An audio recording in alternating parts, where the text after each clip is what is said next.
ngasi su puduna laksari Inspector TAYAI Chanipan nga marfu humdoi shuba tangka ngasi ge tangka gasi su tabiri ba miyam puno makidamak awa pothana naba amadi puning loksing oina naba thamjaba wari si tabiraga matau tamge haidun khanbigan afaba sing loksin minasi phattabadi nakanda thaminasi ngasi ge tangka gasi tabiraga adomda puning loksing oiba sing loksin biyo tabisi matam masi khanghaudini asum haukibada chahi ama makhaidi khep kirai line haukida shanu pana phamungda leiraklibasi matam kui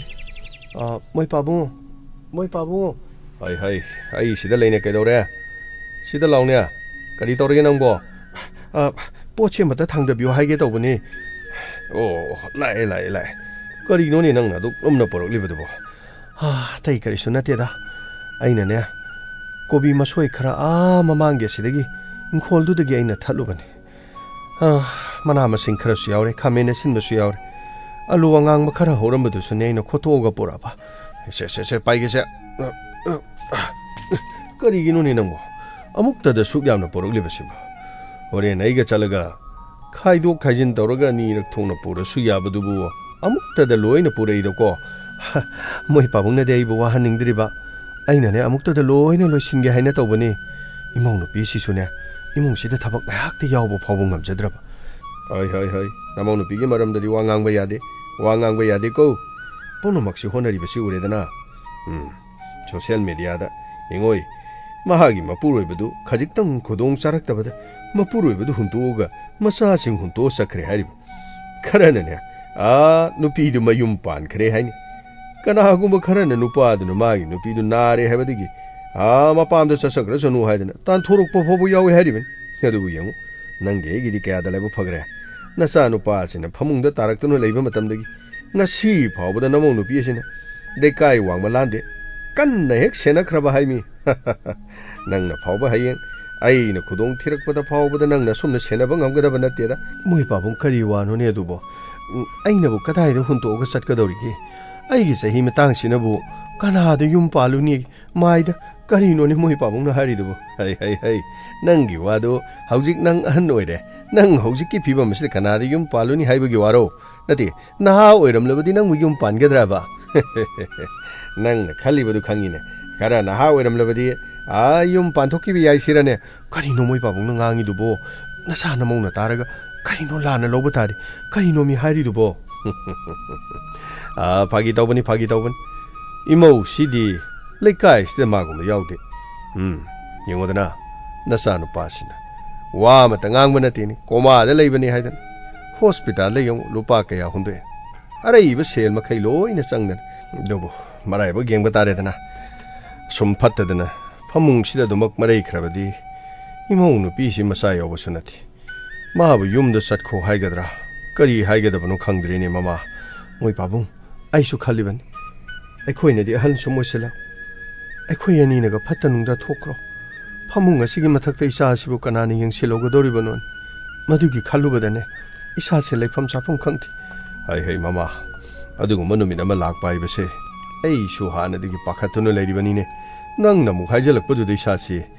swai lawine ai isa se marai bakti thikra pabung cha sida leijare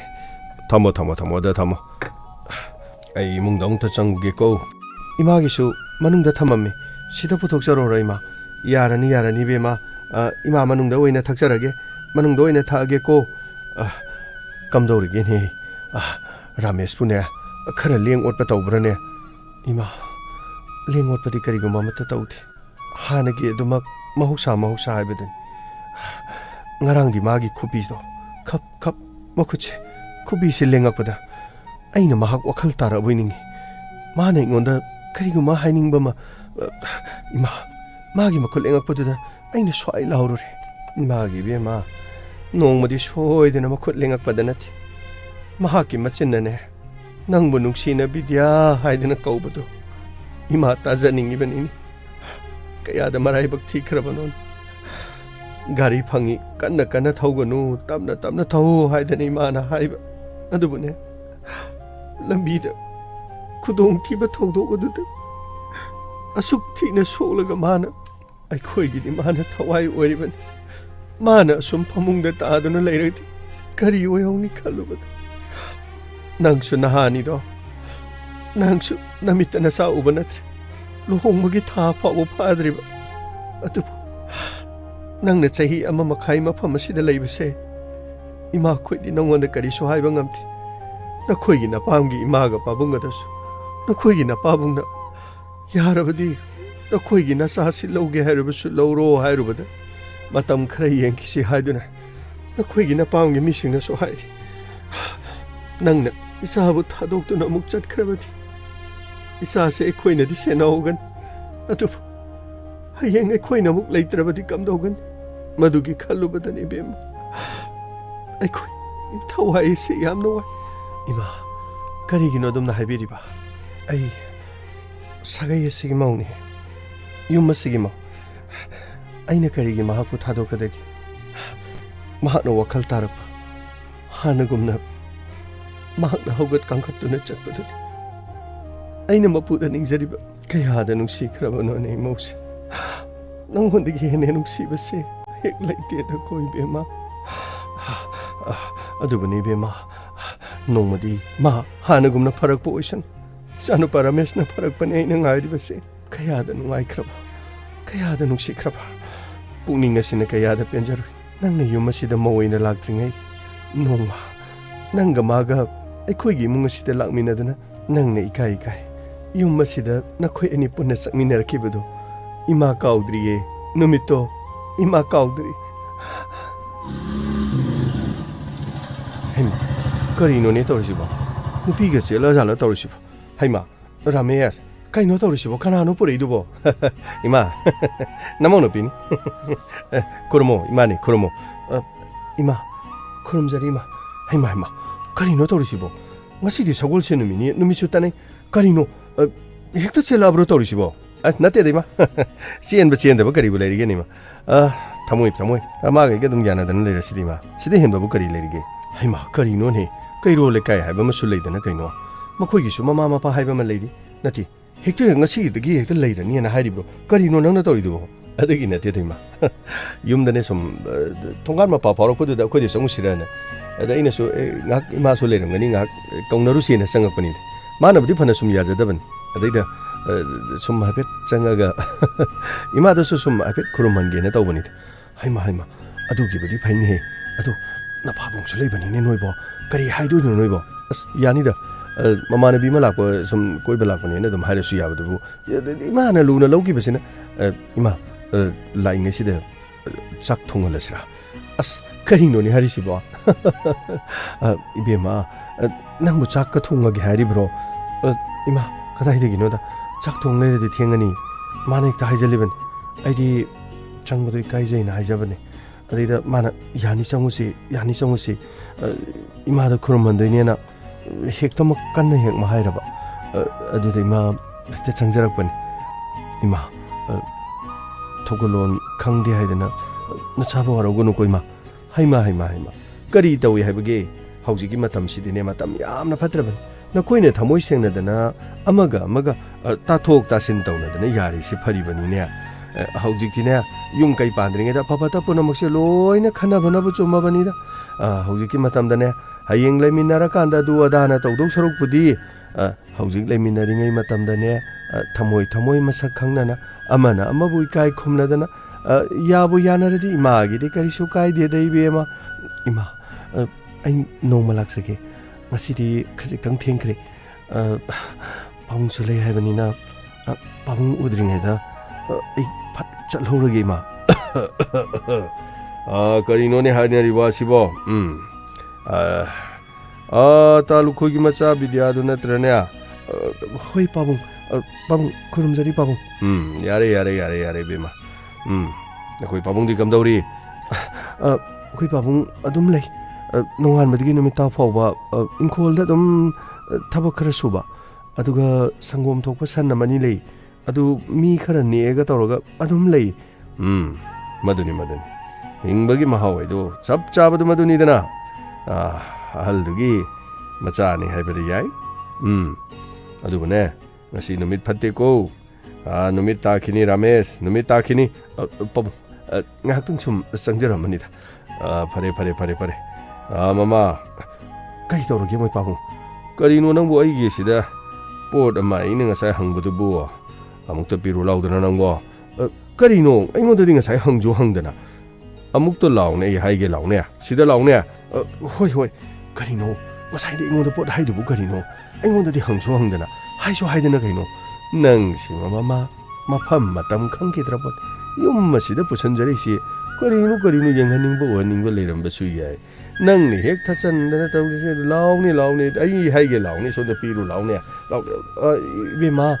na khwe ni leram ko imung da ne na pabung na kaino ma piu hairi ai amuk tu yeng ki ge ko hoi ma koi pabung je koi ma pusa da sangre adu nasi si tanai na hairam tana da bunu mit uradi dum le hawra su dum yabjani da as kaya mi kaino pabunggi mamang da su imagi mamang da su law sasi law imaga pabung da imung da changi da ne mukhui tholok tring da sal horge ba law ba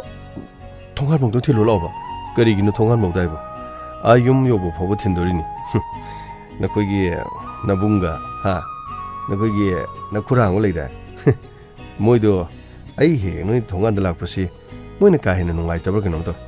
moi na ibu yaning dri bra na traga mukhui na karino pamjaba to pami magada nangbu thajage ga na khandana leibra ju kangde kari haidong ado ai helak pasi isuk pugumba thongan ma pada gari thoradi moini gina saubi dong to ado ai na gari sida nangbu maning jida hapaga porga tar hek thoraga noigi thongan ma ya do khamaga nangna phatka kumdaraga ai le horage ga haiba adai dei na le horo ga han harga chalu gi heng tenerji ga han harga gari do moi mamang tum thoraga furit color jama thak chak thekalaga amtang mukhairaga tang suman tor muktanam da thoraga laki daw na khoi pabung ne na khoi ima ga di ibu yaning dri madu ma dai ta sena khang nati nana khang ma kai gi lege ba ima ga pabung ri ka shu haide mani ba khoi gi tamoga khoi khuraga na kari gi no khang aina khan ba de khoi khuraga tinaba ma leibane ba ado maga sumtina ba da ai se khang moi da thajaning bogu ma khotpa adaida khoi tamo si yoksan ki bai wan madu noi ba dai mo khoi yamna polini na khoi na khura do kari no ne hari do ba kana no ni thajani hari bo ima kana suna te da hai amoire ai khoi gi dine haina singna dana hekta mangol kara da ni ko matama phaba ngai dana leiri bani aduga ne ai khoi di khangde ꯑꯩꯈꯣꯏꯒꯤ ꯏꯃꯧ ꯑꯣꯏꯒꯗꯕ ꯑꯗꯨ ꯑꯗꯥ ꯀꯅꯥꯅꯣ ꯅꯣꯏ ꯊꯥꯖꯕ ꯑꯗꯨꯗꯣ ꯍꯥꯏꯔꯤꯗꯣ ꯃꯗꯣ ꯑꯩꯈꯣꯏꯗꯤ ꯈꯪꯗꯦꯀꯣ ꯅꯈꯣꯏ ꯌꯥꯅꯕ ꯑꯗꯨ ꯑꯗꯥꯅ ꯉꯥꯡꯅꯈꯣ ꯑꯇꯩ ꯀꯅꯥꯁꯨ ꯅꯠꯇꯦ ꯃꯣꯏꯒꯤꯅꯦ ꯃꯕꯨꯡꯗꯣ ꯃꯃꯤꯡꯅꯦ ꯀꯔꯤ ꯗꯤꯅꯦ ꯍꯥꯏꯕ꯭ꯔꯥ ꯑꯗꯨꯒ ꯃꯣꯏ ꯃꯈꯨꯔꯥꯗꯨꯒ ꯑꯁ ꯃꯅꯤ ꯃꯃꯤꯡꯗꯨꯒꯕ ꯄꯨꯔꯥ ꯃꯅꯤꯗ ꯃꯅꯤ ꯍꯤꯔꯥꯃꯅꯤ ꯃꯨꯛꯇꯥꯟ ꯃꯃꯤꯡꯗꯣ ꯐꯖꯈ꯭ꯔꯕ ꯑꯗꯨꯒꯅꯦ ꯑꯩꯉꯣꯟꯗꯗꯤ ꯄꯨꯔꯥ ꯌꯦꯛꯅꯕꯗꯧꯅꯕ ꯑꯁ ꯈꯪꯗꯦ ꯀꯔꯤ ꯍꯥꯏꯗꯣꯏꯅꯣ ꯏꯃꯥ ꯑꯗꯨ ꯊꯦꯡꯈ꯭ꯔꯦ ꯅꯨꯃꯤꯠ ꯑꯐꯕ ꯄꯨꯔꯛꯑꯒꯦ ꯉꯁꯤꯒꯤꯗꯤ ꯊꯤꯟꯗꯣꯔꯒꯦꯕ ꯍꯣꯏ ꯆꯠꯂꯣ ꯈꯪꯍꯧꯗꯦ ꯑꯁꯨꯝꯅ ꯅꯈꯣꯏ ꯑꯅꯤꯅ ꯀꯌꯥꯗ ꯅꯨꯡꯁꯤꯅꯖꯕ ꯁꯥꯒꯩ ꯑꯁꯤꯗ ꯅꯪ ꯍꯦꯛ ꯂꯥꯛꯄ ꯅꯨꯃꯤꯠ ꯑꯗꯨꯗꯒꯤ ꯏꯃꯥꯅ ꯀꯌꯥꯗ ꯍꯔꯥꯎꯖꯈꯤ ꯑꯗꯨꯕꯨ ꯈꯪꯍꯧꯗꯦ ꯃꯥꯅ ꯌꯨꯝꯗꯒꯤ ꯒꯥꯔꯤ ꯊꯧꯗꯣꯛꯇꯨꯅ ꯆꯠꯈꯤꯕ ꯅꯨꯃꯤꯠ ꯑꯗꯨ ꯏꯃꯥꯅ ꯄꯥꯝꯕꯣꯝꯁꯦ ꯇꯤꯡ ꯆꯣꯡꯉꯤ ꯊꯕꯛ ꯆꯠꯀꯗꯕ ꯂꯩꯔꯕꯗꯤ ꯀꯣꯟꯅ ꯆꯠꯂꯨ ꯍꯥꯏꯗꯅ ꯑꯩꯅ ꯃꯉꯣꯟꯗ ꯍꯥꯏꯕ ꯑꯗꯨꯕꯨ ꯏꯃꯥꯅ ꯍꯥꯏꯕ ꯇꯥꯈꯤꯗꯦ ꯏꯃꯥ ꯑꯩ ꯕꯤꯗ꯭ꯌꯥ ꯀꯥꯏ ꯆꯠꯈ꯭ꯔꯒꯦ ꯏꯃꯥꯁꯨ ꯀꯧꯏ ꯈꯨꯝꯗꯦ ꯕꯤꯗ꯭ꯌꯥ ꯑꯩ ꯀꯗꯥꯏ ꯂꯩꯒꯦ ꯅꯪꯕꯣ ꯀꯩꯗꯧꯔꯒꯦ ꯏꯕꯨꯡꯉꯣ ꯃꯤ ꯉꯥꯏꯍꯥꯛꯇꯪ ꯊꯕꯛ ꯇꯧꯗꯨꯅ ꯂꯩꯔꯤ ꯅꯠꯇꯦ ꯀꯗꯥꯏꯗ ꯆꯠꯀꯦ ꯍꯥꯏꯅꯣ ꯅꯪꯕꯣ ꯂꯨꯍꯣꯡꯕꯁꯨ ꯀꯨꯏꯗ꯭ꯔꯤ ꯀꯔꯤꯅꯣ ꯀꯗꯥꯏꯗꯅꯣꯕ ꯏꯃꯥ ꯀꯨꯏꯔꯣꯏ ꯁꯤꯗꯩꯗ ꯃꯤ ꯑꯃꯇ ꯎꯅꯔꯒꯦ ꯇꯧꯕꯅꯤꯗ ꯑꯩꯁꯨ ꯏꯟꯖꯥꯡ ꯑꯍꯥꯎꯕꯗꯒ ꯍꯜꯂꯛꯄꯗ ꯂꯩꯔꯛꯀꯦ ꯇꯧꯕꯅꯤꯕ ꯉꯥꯛꯇꯪꯅꯤ ꯐꯠ ꯆꯠꯂꯨꯒꯦ ꯇꯧꯕꯅꯤ ꯃꯥꯕꯨ ꯀꯗꯥꯏ ꯂꯩꯈ꯭ꯔꯒꯦ ꯀꯗꯥꯏꯗ ꯂꯩꯅꯤꯒꯦ ꯃꯧ ꯑꯅꯧꯕꯤꯅꯤ ꯀꯩꯊꯦꯜꯗ ꯄꯥꯈꯣꯟ ꯊꯥꯕ ꯌꯥꯕꯁꯨ ꯅꯠꯇꯦ ꯈꯪꯉꯦꯗ ꯑꯗꯨꯕꯨꯗꯤ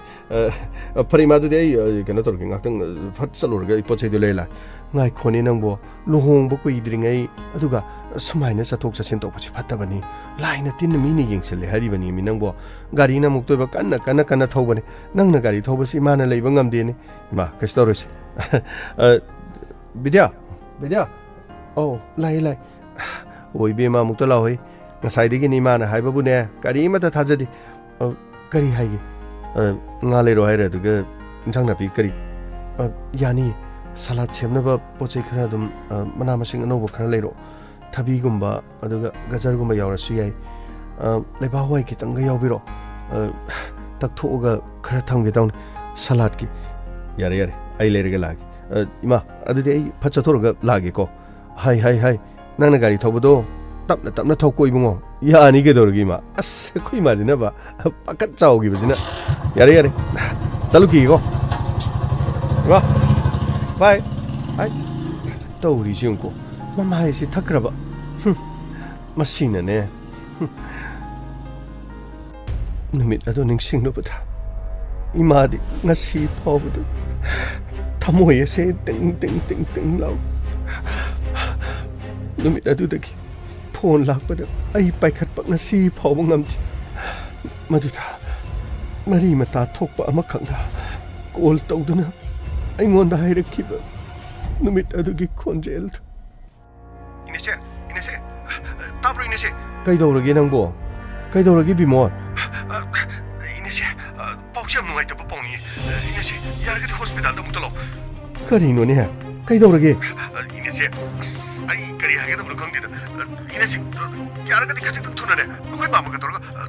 hospital da mutang lagna batawa natti kaidorage haiba hospital da laktori si kana kaidobugi no nakoi imung da kari kaidobu yaurage ba inese akoi imung wana di nasarupa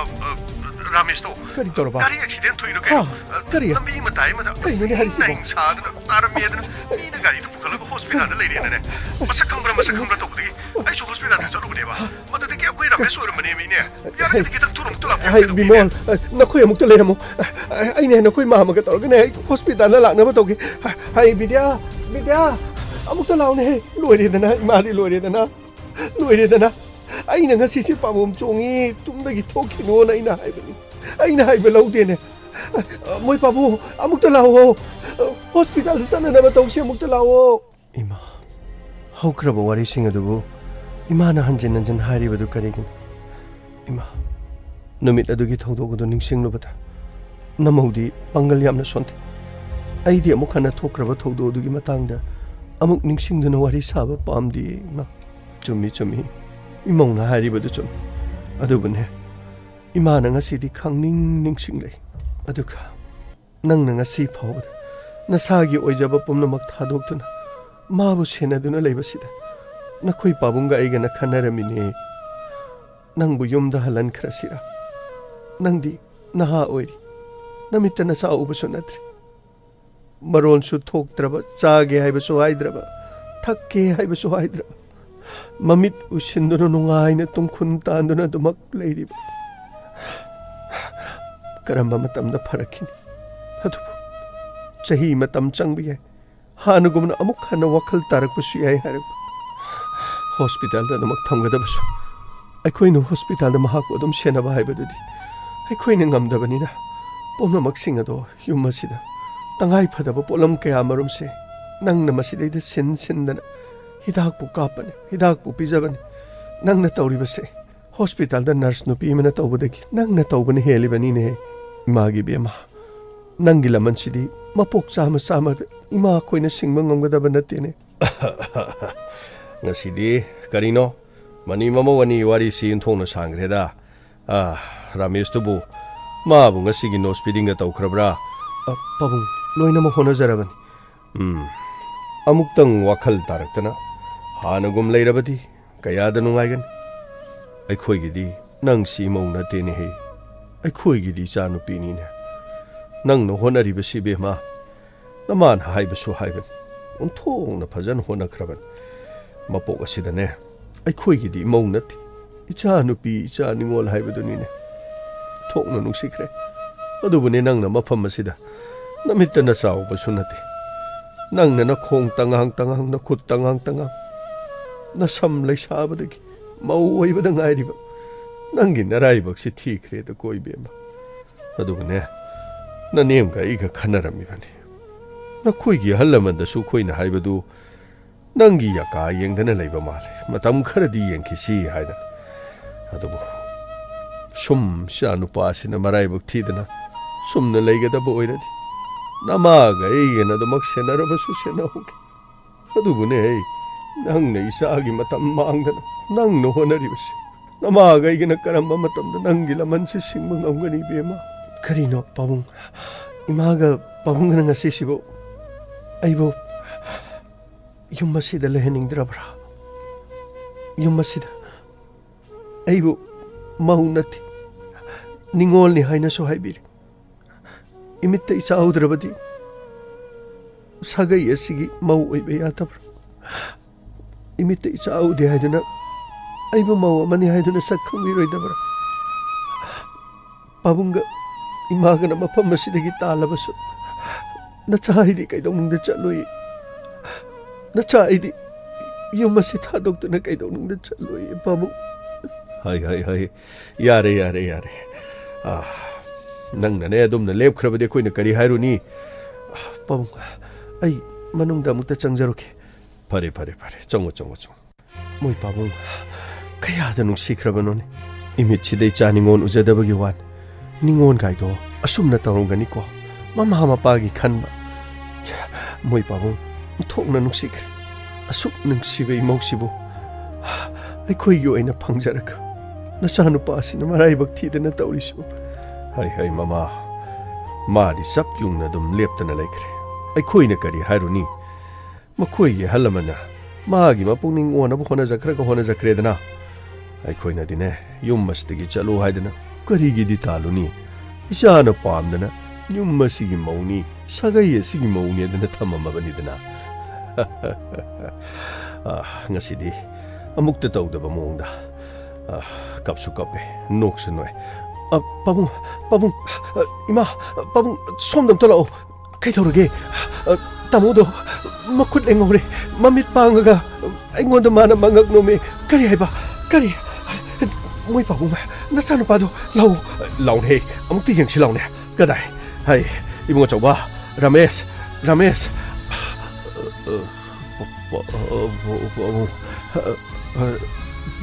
pabung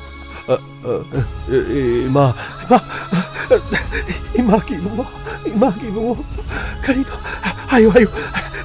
bidya ingone ngasidi akoina mapanda teng thaduna leiringeda ichasi wakal tara male ne hai ramesh ima bu masak khangbra si yengo si bidyani khangbra ngema nge kari haiba isa wakal tara ba yengo si nangi loina bibidya mana nangune chahi ama makhai mas nangu senaduna leiriban luhongbu kuidriba aduk yengo nasi phawbana nangune mapuribani haiduna senaduna leiriba yengo nang khangbra mana nangi da mohona budo nang khangbra ngema ai loina khange ai nga thokpangam daba noina ngangbedo ai khara ai bidya nang ai no siya bidya kari tamo hai mama lau ne ngakdang mo ni pumin pong na suno lau toksi lau sagay na dito tamsi lau ne mapanda toksi lau hai na ni wari am ta chana mo ko lau ne lain thong de chang na tu thang mai tha si lau ne na mo mu chang si lau ne khoi moi pa bung moi tamo yam na nungai re ngasi moi tamo na wakan tarak pa si am na nungai dia nang aina yam na nungsi 에게 피감지를 나 이보 아동 세나도 아이카 네데야 이보 아도코 놓고 그리는 뭐이타모 아이나 그리기 타도거들이나 아이기디 토와이기 마쁘네 아득 아이나 그리기 타도거니 아이 타모 마뻑시마기 타도 아이보 그리기 타자비드리바노 타모 아이는 타모부 그리기 타도거든 야 아이 컴네바 아이 나무야 없는 웅시 이마가 bungaso ya 없는 웅시 나 코이나 아이기 ꯋꯥꯕ ꯃꯌꯥꯝꯗꯣ ꯑꯩ ꯂꯣꯏꯅ ꯈꯪꯉꯤ ꯑꯩꯅ ꯉꯥꯡꯊꯣꯛꯄ ꯉꯝꯗꯕꯅꯤ ꯑꯩ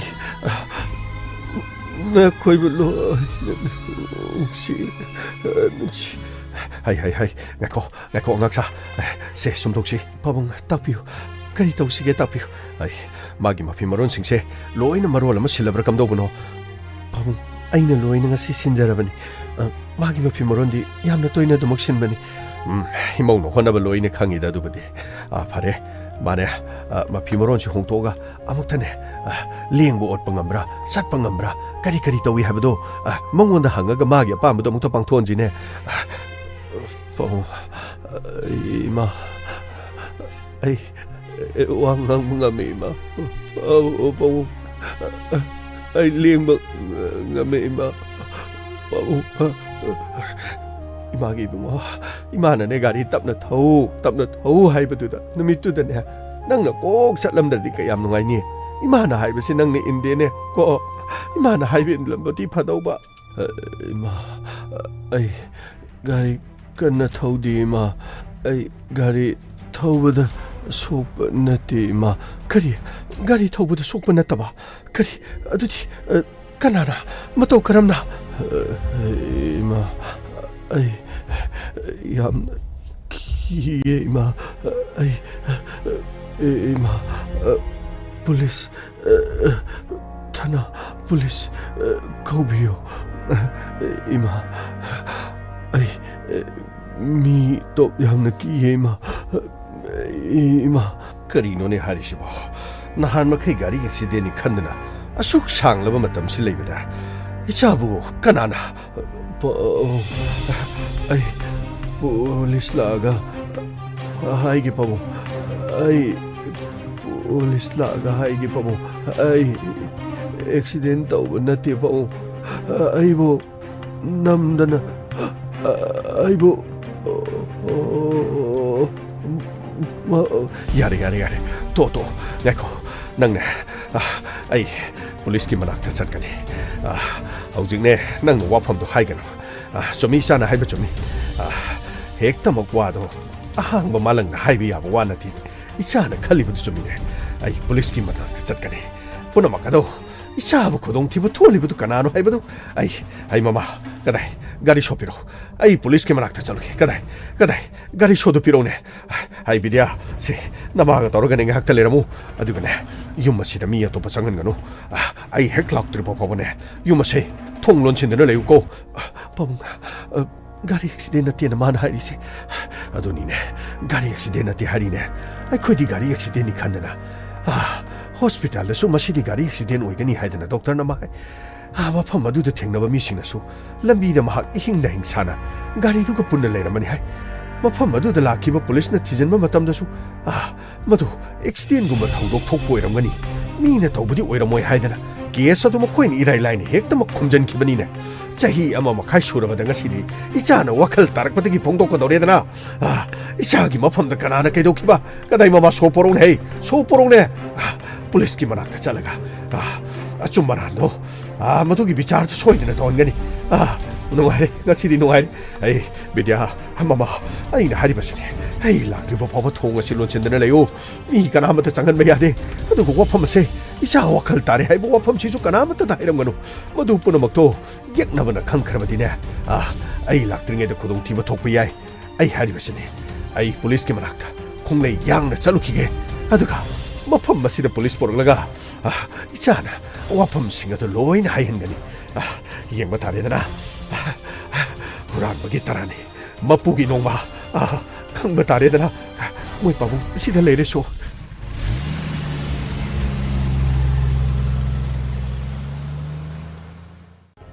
करीनो खांगदे लेबाक्सिदा लेरिबा मिसिंसिना ग्यान तादबसिना करीनो कांगलोब अमगा नुंसिनादनबा करीनो ओइसो ओइरोइदो पंगताउदा तौबसिना करी हाइगदबनो खांगदे कैदोरे गामै sir करीनो हजिक थोलिबसे लेबाक्सि पुरा मै हौरे सर करी हाइगदबनो खांगदे चिंगमीगा मैथैगा खनबगी टाइपता लोइना खनबजु सर मसिदि फरोइनि सर चुमी गामै मणिपुरदा लेरिसे चिंगमीदि मखनसे अथोकि मति गामिनि कुकी हाइबा खक्तगा करीनो मैथैगा लेबनति मस्तेसु नागादासु मसिंग क्यामरुम लै चुमी गामै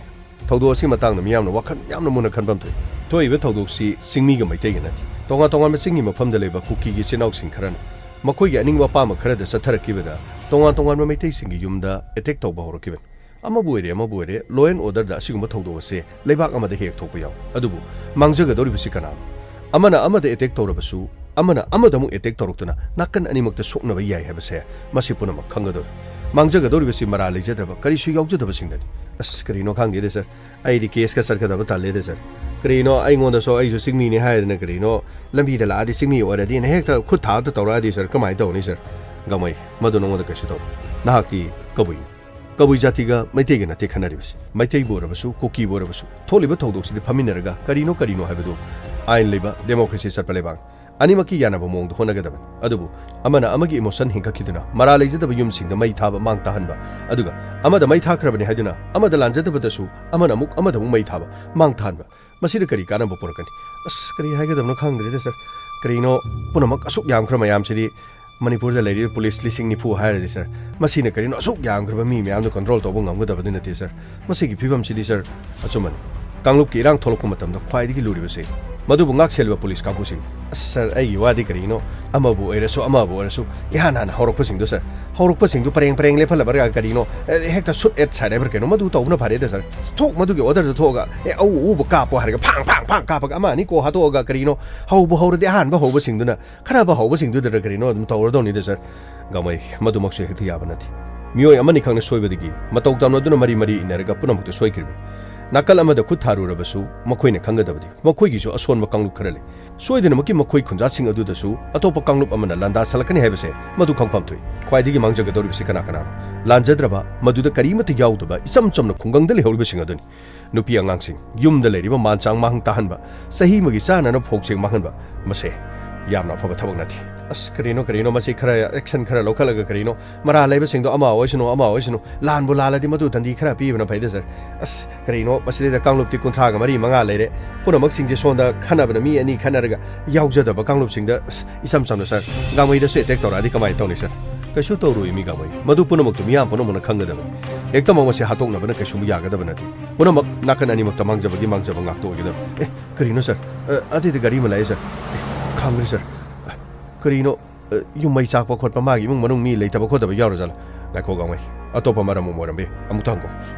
ꯁꯔ ꯑꯁ ꯀꯔꯤꯅꯣ ꯌꯥꯝꯅ ꯍꯥꯊꯨ ꯌꯥꯝꯅ ꯄꯥꯈꯠꯅ ꯂꯥꯛꯏꯗ ꯁꯔ ꯉꯥꯏꯈꯣ ꯑꯝꯇ ꯌꯦꯡꯈꯤꯁꯤ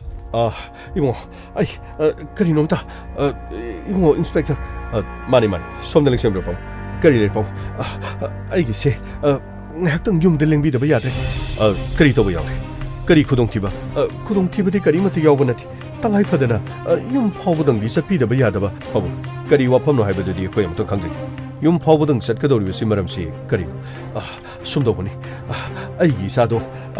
ꯆꯍꯤ 1.5 ꯈꯔ ꯍꯦꯟꯅ ꯀꯣꯃꯥꯗ ꯑꯗꯨꯝ ꯂꯩꯕ ꯑꯗꯨꯕꯨ ꯃꯥ ꯉꯁꯤꯗꯤꯅꯦ ꯋꯥꯈꯜ ꯇꯥꯍꯧꯔꯦ ꯑꯗꯨꯕꯨ ꯃꯥꯅ ꯄꯨꯂꯤꯁ ꯀꯧꯔꯛꯎ ꯊꯣꯛꯈꯤꯕ ꯊꯧꯗꯣꯛꯇꯨꯒꯤ ꯃꯇꯥꯡꯗ ꯃꯍꯥꯛ ꯀꯔꯤꯅꯣ ꯈꯔ ꯍꯥꯏꯖꯒꯦ ꯍꯥꯏꯗꯅ ꯍꯥꯏꯔꯛꯄꯗꯒꯤ ꯑꯩ ꯃꯐꯝ ꯑꯁꯤꯗ ꯂꯥꯛꯆꯔꯤꯕꯅꯤ ꯍꯥꯏꯕꯗꯤ ꯑꯗꯣꯝꯒꯤ ꯏꯆꯥꯅꯨꯄꯥ ꯀꯣꯃꯥꯗ ꯂꯩꯕꯒꯤ ꯃꯔꯝꯁꯤ ꯀꯣꯃꯥꯗ ꯂꯩꯕ ꯃꯔꯝꯁꯤ ꯑꯇꯩꯒꯤ ꯑꯃꯠꯇ ꯅꯠꯇꯦ ꯃꯥꯁꯦ ꯒꯥꯔꯤ ꯑꯦꯛꯁꯤꯗꯦꯟꯗ ꯃꯍꯥꯛꯁꯦ ꯌꯥꯝ ꯊꯤꯅ ꯁꯣꯛꯄꯗꯒꯤ ꯑꯩꯈꯣꯏꯅ ꯃꯍꯥꯛ ꯍꯣꯁꯄꯤꯇꯥꯜꯗ ꯂꯥꯌꯦꯡꯗꯨꯅ ꯂꯩꯕꯅꯤ ꯃꯗꯨꯒꯤ ꯃꯇꯨꯡꯗ ꯍꯣꯁꯄꯤꯇꯥꯜꯗ ꯄꯩꯁꯥ ꯁꯦꯜ ꯊꯨꯝ ꯂꯣꯏꯔꯕ ꯃꯇꯨꯡꯗ ꯌꯨꯝꯗ ꯄꯨꯊꯔꯒ ꯃꯍꯥꯛꯁꯦ ꯐꯔꯛꯄ ꯉꯥꯏꯗꯨꯅ ꯂꯩꯔꯛꯄꯗ ꯆꯍꯤ 1.5 ꯐꯥꯔꯕꯅꯤ ꯑꯗꯨꯕꯨ ꯑꯩꯈꯣꯏꯅꯗꯤ ꯑꯦꯛꯁꯤꯗꯦꯟꯅꯤ ꯈꯜꯂꯒ ꯃꯍꯥꯛꯅ ꯉꯁꯤ ꯍꯥꯏꯔꯛꯄꯗ ꯑꯦꯛꯁꯤꯗꯦꯟ ꯅꯠꯇꯦ ꯑꯆꯨꯝꯕꯁꯤꯡꯗꯨ ꯍꯥꯏꯒꯦ ꯄꯨꯂꯤꯁ ꯀꯧꯔꯛꯎ ꯍꯥꯏꯗꯅ ꯍꯥꯏꯔꯛꯄꯅꯤꯅꯦ ꯏꯕꯨꯡꯉꯣ ꯀꯔꯤ ꯍꯥꯏꯕ ꯑꯆꯨꯝꯕꯅꯤ ꯏꯕꯨꯡꯉꯣ ꯋꯥꯐꯝꯁꯦ ꯑꯆꯨꯝꯕꯅꯤ ꯍꯧꯖꯤꯛꯇꯤꯅꯦ ꯑꯩꯈꯣꯏꯅ ꯀꯅꯥꯃꯠꯇꯗ ꯋꯥꯐꯝꯁꯦ ꯍꯥꯏꯗꯣꯛꯇ꯭ꯔꯤ ꯄꯥꯕꯨꯡ ꯑꯗꯨꯗꯤ ꯄꯥꯕꯨꯡꯗꯤ ꯃꯤꯁꯛ ꯑꯗꯨ ꯈꯪꯕꯤꯔꯕ꯭ꯔꯥ ꯅꯠꯇꯦ ꯏꯕꯨꯡꯉꯣ ꯑꯩꯁꯨ ꯈꯪꯗ꯭ꯔꯤ ꯏꯃꯧꯁꯨ ꯈꯪꯗ꯭ꯔꯤ ꯑꯗꯨꯒꯅꯦ ꯑꯩꯒꯤ ꯂꯣꯏꯅꯕꯤꯁꯨ ꯈꯪꯗ꯭ꯔꯤ ꯏꯕꯨꯡꯉꯣ ꯑꯩꯈꯣꯏꯅꯦ ꯏꯆꯥꯁꯤꯒꯤ ꯂꯥꯌꯦꯡꯅꯕ ꯍꯣꯠꯅꯕꯗ ꯌꯨꯝꯁꯤꯒꯤ ꯃꯥꯜ ꯆꯥꯡ ꯁꯦꯜ ꯊꯨꯝ ꯑꯌꯥꯝꯕ ꯂꯣꯏꯔꯕꯅꯤ ꯑꯩꯈꯣꯏꯅ ꯂꯩꯍꯧꯔꯤꯕ ꯍꯥꯏꯕꯕꯨ ꯏꯪꯈꯣꯜ ꯑꯃꯒ ꯑꯗꯨꯒ ꯃꯍꯥꯛꯅ ꯂꯩꯖꯔꯝꯕ ꯏꯪꯈꯣꯜ ꯑꯃꯒ ꯂꯩ ꯃꯗꯨꯒꯤ ꯃꯆꯦꯠ ꯑꯅꯤꯁꯤ ꯈꯛꯇ ꯉꯥꯏꯔꯕꯅꯤ ꯏꯕꯨꯡꯉꯣ ꯍꯧꯖꯤꯛꯇꯤ ꯏꯆꯥ ꯅꯥꯕ ꯐꯔꯕꯅꯤꯅꯅꯦ ꯄꯨꯝꯅꯃꯛ ꯑꯩꯈꯣꯏ ꯌꯥꯔꯦ ꯏꯕꯨꯡꯉꯣ ꯌꯥꯔꯒꯗꯤ ꯑꯃꯨꯛꯇꯪ ꯆꯠꯄꯤꯔꯒ ꯃꯥꯅ ꯍꯥꯏꯕꯗꯣ ꯀꯔꯤꯅꯣ ꯍꯥꯏꯕꯗꯨ ꯑꯃꯨꯛꯇꯪ ꯌꯦꯡꯕꯤꯔꯒ ꯏꯆꯥꯕꯨ ꯑꯋꯥꯐꯝꯗ ꯇꯥꯍꯜꯂꯤꯕ ꯏꯆꯥꯕꯨ ꯉꯁꯤ ꯐꯥꯎꯕꯗ ꯐꯃꯨꯡꯗ ꯆꯍꯤ 1.5 ꯍꯦꯟꯅ ꯂꯩꯍꯜꯂꯤꯕ ꯏꯃꯧ ꯅꯨꯄꯤ ꯃꯃꯤꯠꯇ ꯃꯆꯥ ꯎꯗꯅ ꯉꯁꯤ ꯐꯥꯎꯕꯗ ꯏꯆꯥ ꯅꯨꯄꯥꯒꯤ ꯁꯦꯕꯥ ꯇꯧꯗꯨꯅ ꯂꯩꯔꯤꯕꯅꯤ 이봉어 야르가디 아무튼 카르투나 양남도 잡히라가 아무튼 마나 하이브 와펌싱도 따라가 까나 하나 까리기동도 잡다기브노 멍원다 타우도가시 까람나 토기브노 아두 까나 하나 잡다리브 하이브 이봉 아무튼 강미라가 마라레이브 싱부도 아무 다 파비드네 이봉어 마코이 분에 아무튼 째락 비비드라바디 이봉어 아이나 호지 양나 바칼리세 마코이 강나바디 유마두다 사다 묵 에텍 토로카드라 아타이 마탐도 юм다 짱학드나 힝다 짱학드나 아이코이보 아무 빠봉 아이코이 레리버시디 헥타막 토바 야바나티 와팜 마시나 시행 보이베 다르게디 동기 자누파나 나한 마케이 액시덴 톡투나 레이베니 하이보 와팜 마시 액시덴 나트라바 마니 봉어 마나 하리시 액시덴 나테 하이베니 아두가 미 크라 마나 마밍 하이닝버기 파리 빠봉 아이코이 자나바도키 가모이 서 아이코이기 때문에 셈사 파그니 서 아이 가리 톡톡 서르게 서 빠봉 짠네나바도시 아동이 자누파나 까나노 하이닝니버도 아두가 톡도 오스데 까나체니 하우지마키디 까나고 마마타 하이렘드리바니나 빠봉 어두디 이몽 어두다 에이기 이몽 노피가 에이기 루이나비게 레하우 이봉어 파리 어두디 카레 양나 산나바도시 아동이 자누파다 까나네 텍토리바 아두가 까나나 소할리 마두 포나먹도 티갈라가 생마 좀 강남 호나바 다레 파니 봉 아두디 아이 망드 가리 통저르기 고이봉어 파리 어두디 가와이 가리 통도록 파리 셔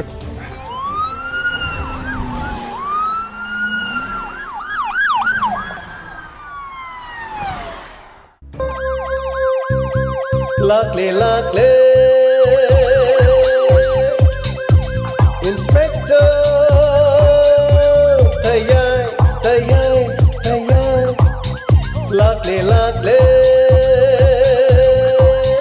Lakle Inspector Tayai Uthanaba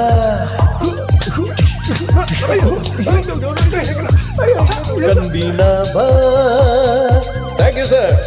Welcome. Uthanaba. Kanbinaba. Inspector. Tayai. Lakle.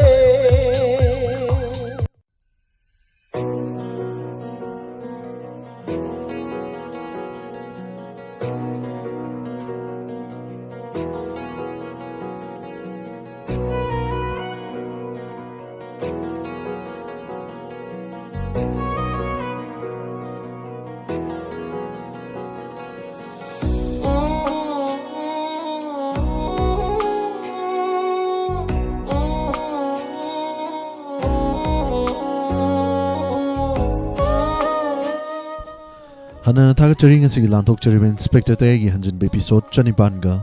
marfu humdoi tangka kasida saruk yabiriba khuding mapu hana thakachari toan ba platform sing da tabiriba 90.0 WAHONG radio da tabiriba live streaming da saruk yabiriba amadi toan ba platform sing da saruk yabiriba sing hana thakachari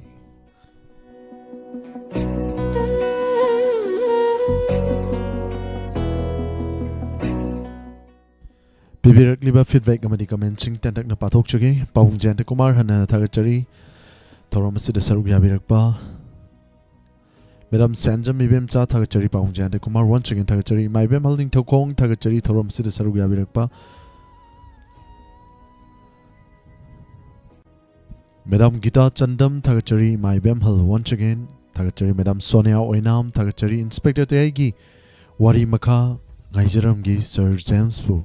Hainingai lite thagachari haina takpirakpa imabu hana thagachari Madam Sonia Oinam thagachari Madam Taibe manamai rakpam thagachari warisi yamna fazaki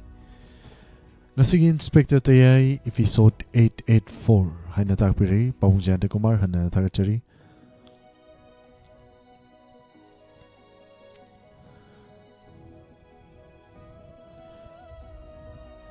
Madam Laima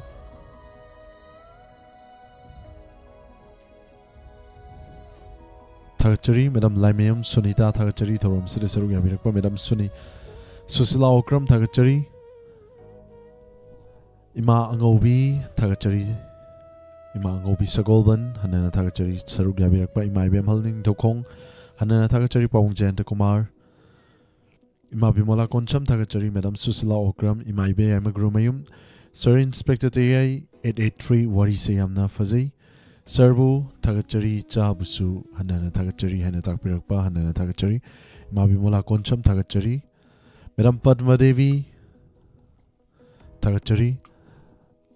Madam Padma Tongbram Tagachari Thorom Sidisaruga Virakpa, Madam Sobita Nauroibam, Madam Savitri Huikap Tagachari, Momo Yenkom Tagachari Thorom Sidisaruga Virakpa, Madam Bizya Hawaivam Tagachari, Chinglem Manaurim Tagachari Thorom Sidisaruga Virakpa, Madam Mandai Langbam Tagachari, Sarugaviri Basing, Hana Tagachari, Napatok Chabada Sitananta Yauragasu, Mam Nawaro Bitanaba, Hanana Haijari, Imaning Tojam, Ina Kunbi Kurai, Hanana Tagachari, Miss Permissory WAHONG Bum Tagachari, Inspector TAYAI, Wari Yamna Fazai, Wari Sidapi Riva Fava, Messages the Lotion View, Sir James Tagachari, Hana Takpiri. Afataba sing dudi nakal da tongana thamminasi aduga afawa khaktamak mayam puna wari sidagi kanaba amadi losing lominasi loinana Facebook ta pibirakliba feedback amadi commenting tanakna pathok charamgi Madam Susita Tonjam Tagachari Tarom Sidasaru Yabirakpa Madam Hobijam Priya Samjit Chabam Maying B Tagachari Madam Binasaki Devi Atokpam Pramo Laisram Tagachari Saruk Yabirakpa Kuding Mapu Hanana Tagachari, Sarugavirak, Bagidamak, Loinana, Toram Sigi Makata Tarakpada, Tongan Tonganba, Makal Matelgi, Toram Sing Sarugaminasi, Hosiki Oinadi, Isayamatan Kudaltam Zagi, Sir Jamski Konjel Dagi, Sakiba, Ningsing Laroi Kaluba. Haina Sehori Baisai, Kudaltam Zagi, Mampuna Taminasi.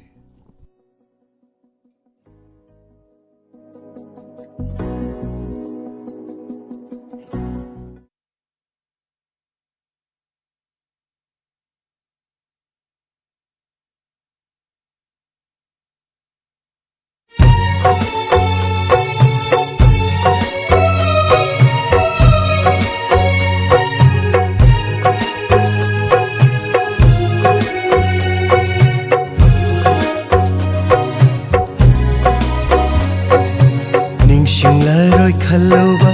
thamoi sina hena mai cha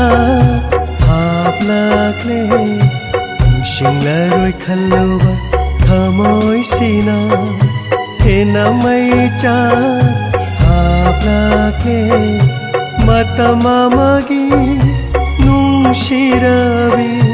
matamamagi nungshirabi Shagayona Chakravi Ningsinglaroi khaloba thamoi sina hena mai cha bhap lagle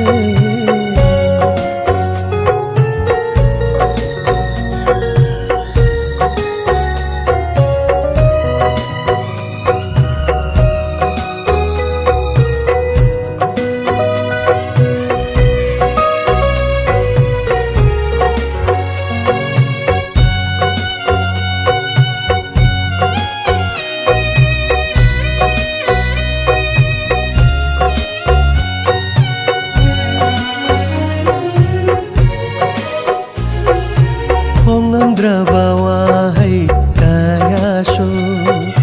Mitluk piranga kondokli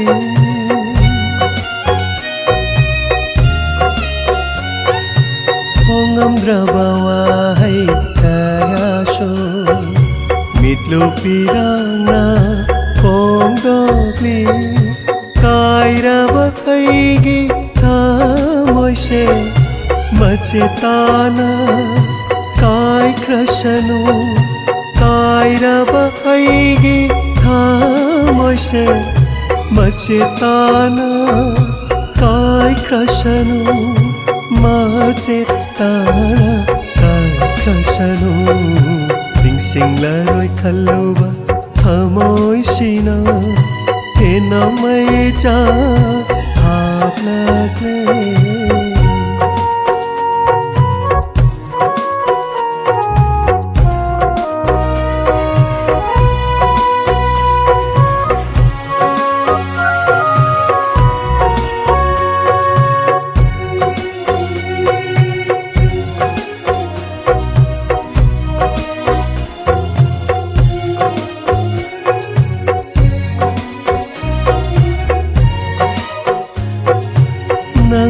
ꯅꯪꯇꯕꯨ ꯅꯨꯡꯁꯤꯕ ꯊꯃꯣꯏꯁꯤꯅ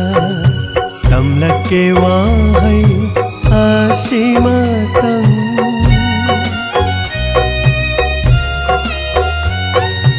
ꯅꯪꯇꯕꯨ ꯅꯨꯡꯁꯤꯕ ꯊꯃꯣꯏꯁꯤꯅ ꯇꯝꯂꯛꯀꯦ ꯋꯥꯍꯩ ꯑꯁꯤꯃꯇꯪ ꯑꯅꯧꯕ ꯆꯍꯤꯅ ꯂꯥꯛꯄꯗ ꯌꯥꯏꯐꯕ ꯇꯧꯌꯨꯀꯣ ꯅꯪꯒꯤ ꯄꯨꯟꯁꯤ ꯑꯅꯧꯕ ꯆꯍꯤꯅ ꯂꯥꯛꯄꯗ ꯌꯥꯏꯐꯕ ꯇꯧꯌꯨꯀꯣ ꯅꯪꯒꯤ ꯄꯨꯟꯁꯤ ꯌꯥꯏꯐꯕ ꯇꯧꯌꯨꯀꯣ ꯅꯪꯒꯤ ꯄꯨꯟꯁꯤ ꯅꯤꯡꯁꯤꯡꯂꯔꯣꯏ ꯈꯜꯂꯨꯕ ꯊꯃꯣꯏꯁꯤꯅ ꯍꯦꯟꯅ ꯃꯩꯆꯥ ꯍꯥꯞꯂꯛꯂꯦ ꯃꯇꯝ ꯑꯃꯒꯤ ꯅꯨꯡꯁꯤꯔꯕꯤ ꯃꯇꯝ ꯑꯃꯒꯤ ꯅꯨꯡꯁꯤꯔꯕꯤ ꯁꯥꯒꯩꯌꯣꯅ ꯆꯠꯈ꯭ꯔꯕꯤ ꯁꯥꯒꯩꯌꯣꯅ ꯆꯠꯈ꯭ꯔꯕꯤ ꯅꯤꯡꯁꯤꯡꯂꯔꯣꯏ ꯈꯜꯂꯨꯕ ꯊꯃꯣꯏꯁꯤꯅ ꯍꯦꯟꯅ ꯃꯩꯆꯥ ꯍꯥꯞꯂꯛꯂꯦ ꯍꯦꯟꯅ ꯃꯩꯆꯥ ꯍꯥꯞꯂꯛꯂꯦ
ꯌꯥꯝꯅ ꯊꯥꯒꯠꯆꯔꯤ ꯂꯥꯟꯊꯣꯛꯆꯔꯤꯕ 90.0 ꯋꯥꯍꯣꯡ ꯔꯦꯗꯤꯑꯣꯒꯤ ꯊꯧꯔꯝ ꯄꯔꯦꯡꯁꯤꯡ ꯊꯋꯥꯏ ꯍꯛꯆꯥꯡ ꯌꯥꯎꯅ ꯇꯥꯕꯤꯔꯤꯕ ꯁꯔꯨꯛ ꯌꯥꯕꯤꯔꯤꯕ ꯈꯨꯗꯤꯡꯃꯛ ꯊꯥꯒꯠꯆꯔꯤ ꯊꯧꯔꯝ ꯑꯁꯤꯒꯤ ꯃꯈꯥ ꯆꯠꯊꯖꯔꯛꯄꯗ ꯃꯤꯀꯨꯞ ꯈꯔꯒꯤ ꯃꯇꯨꯡ ꯑꯇꯦꯟꯕ ꯕ꯭ꯔꯦꯛ ꯑꯃꯒꯤ ꯃꯇꯨꯡ ꯂꯥꯟꯊꯣꯛꯆꯒꯅꯤ ꯏꯁꯩ ꯁꯛꯅꯁꯤ 7005707808 ꯅꯝꯕꯔꯁꯤꯗ ꯀꯣꯜ ꯇꯧꯕꯤꯗꯨꯅ ꯊꯧꯔꯝ ꯁꯔꯨꯛ ꯌꯥꯕꯤꯅꯕ ꯄꯨꯝꯅꯃꯛꯇ ꯅꯣꯜꯂꯛꯆꯔꯤ ꯍꯧꯖꯤꯛ ꯉꯥꯏꯍꯥꯛꯇꯪꯒꯤ ꯑꯣꯏꯅꯗꯤ ꯄꯨꯝꯅꯃꯛꯇꯒꯤ ꯑꯇꯦꯟꯕ ꯕ꯭ꯔꯦꯛ ꯑꯃꯇꯪ ꯂꯧꯖꯔꯤ ꯄꯨꯝꯅꯃꯛꯄꯨ ꯑꯃꯨꯛꯀ ꯍꯟꯅ ꯈꯨꯔꯨꯝꯖꯔꯤ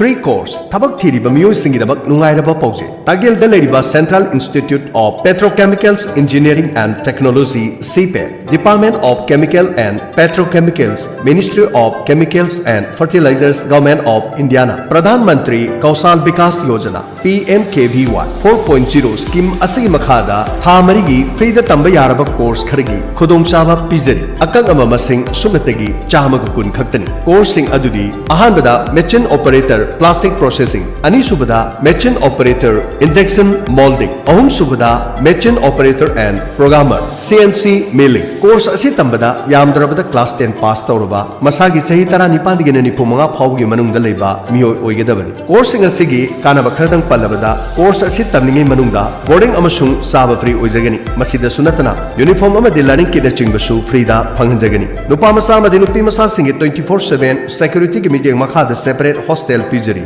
course asi loirba matungda India gi reputed company amadi India gi mapalda thabak tawbagi khudong sabasu phanghalli hairiba sing asi yawbining busingna ngasi malengsin biro CPET Imphal Tagelda lakpiduna khudong sabasi lobiu akopa marol gi dama call tobiu 7005596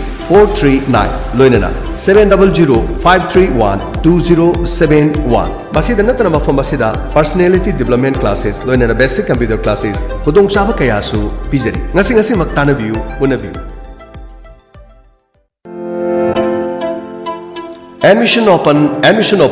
Greenfield School Thawal Wamataba College Road ta leiriba school asigi chaliba academic session English singani kungataro kuntaret ki oina play school toddler nursery junior KG senior KG class 1 class 2 amasung class 3 da tamgadaba mahiroi singi admission form thaba haujeri parents singa adomgi nungsi jaraba angang singbo school aside admission tawiduna tungi afaba mahiroi sing sembada saruk yaminarasi give your child the best start to their learning journey school asigi tonga offer amadi khudong saba singdi play group toddler natraga nursery hari basigi admission free oizagin child friendly environment oiraba experienced and caring teachers activity based learning ki khudong chaba leiraba safe and nurturing campus chang naina medical ki health camp ki khudong chaba leiraba parent amadi teachers ki meeting ki khudong chaba leiraba amadi transport ki khudong chaba su leizaraba mafamni ngasi mak academic session English singani kungataro kuntarek ki oina ming chansinbiu akupa marol gi dama office ki number 70052628113 loinana 9862159137 kaubiraganu admission hangdukchare Greenfield School Thawal Wamataba College Road aishu ngasi dagi sahi taragani phumdugi mamangda yam kanna palisin najagibne doctor da han salagai layengi injection kaptana kotana injection ahumla kapi kana bakarem ta phangi de thengna badagi advertisement tawud thengna badagi aisi laibu yongge hadana lakku matamda akogi kaka gafar kabiras gafar ma thengna jare magi hidaksi matamdu saraga sumnagi nom khatang da sabani adu hujiksi product cure tawgidana haksang sin nungaire adugi matungda aina atopa agi marum mapang khangna sanaba ama amada in pau tamjabadagi makogi su langminaraga hidaksi laudana anirak